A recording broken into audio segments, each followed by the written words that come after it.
Students, I am Dr. Kamal Rathore, Assistant Professor in EAFM, Government Commerce College Sikar, Rajasthan. आज के इस video में हम स्टडी करेंगे पंचायती राज के बारे में, इसकी क्या आवश्यकता है, क्यों हमारे देश में, हमारे राज्यों में पंचायती राज की आवश्यकता पड़ी और इसका क्या महत्व है।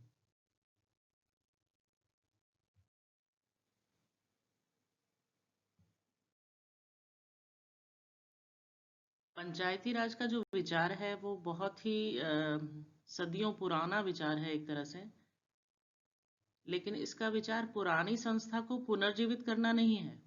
पुरानी पंचायतों में क्या होता था, गांव में रहने वाले परिवारों के मुखियाओं की ही वो पंचायतें होती थी, लेकिन आज के समय में ऐसा नहीं है। पुराने समय में आमतौर पर जो परिवारों के मुखिया होते थे संबंधित क्षेत्रों के, वो परंपराओं के अनुसार चुने जाते थे और जो अधिकांश मामले थे उसमें उनको पद उनके वंश के अकॉर्डिंग मिलता था। पंचायतें बहुत पुराने समय में भी विद्यमान थी, लेकिन जो वर्तमान समय है, आज का जो समय है, उसमें पंचायती संस्थाएं जो है इस मायने में नई है।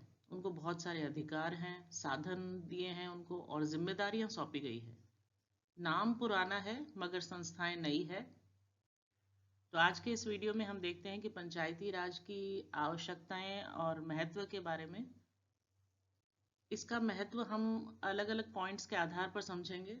इसमें सबसे पहला पॉइंट है प्रजातंत्र का आधार, बेसिस ऑफ डेमोक्रेसी।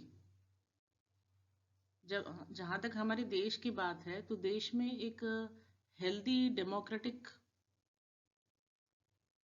माहौल जिसे कह सकते हैं, परंपरा जिसे कह सकते हैं, उसको बनाने के लिए, स्थापित करने के लिए पंचायती राज आधार प्रदान करता है देश को। इसके माध्यम से जो शासन है, सत्ता है, जनता के हाथों में चली जाती है और यह व्यवस्था ग्रामीण जनता में लोकतांत्रिक संगठनों के प्रति रुचि स्थापित करती है।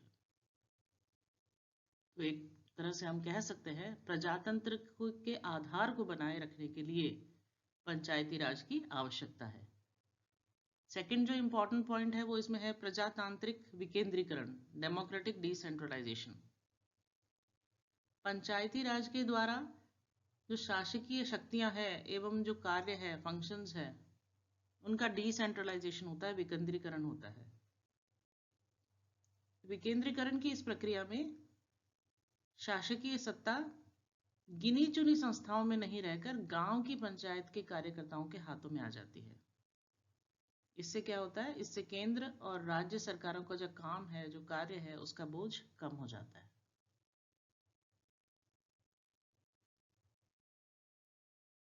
पंचायती राज के महत्व में सबसे इंपॉर्टेंट पॉइंट है भावी नेतृत्व, फ्यूचर लीडरशिप। पंचायती राज जो संस्थाएं हैं वह देश का भावी नेतृत्व तैयार करती है, देश में फ्यूचर लीडर्स को तैयार करती है।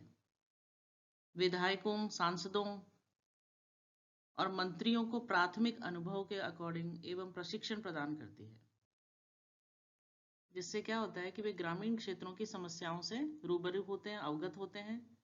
गांव में उचित नेतृत्व का विकास करने एवं विकास कार्यों में जनता की रुचि बढ़ाने में पंचायतों का महत्वपूर्ण योगदान रहता है। नेक्स्ट पॉइंट है राजनीतिक चेतना, पॉलिटिकल अवेयरनेस। पंचायतें क्या करती है, नागरिकों को अपने राजनीतिक अधिकारों के प्रयोग की शिक्षा देती है, नॉलेज देती है उनको, साथ ही उनमें नागरिक गुणों का विकास करने में मदद करती है। इस प्रकार हम कह सकते हैं कि पंचायतें लोकतंत्र की प्रयोगशाला है एक तरह से।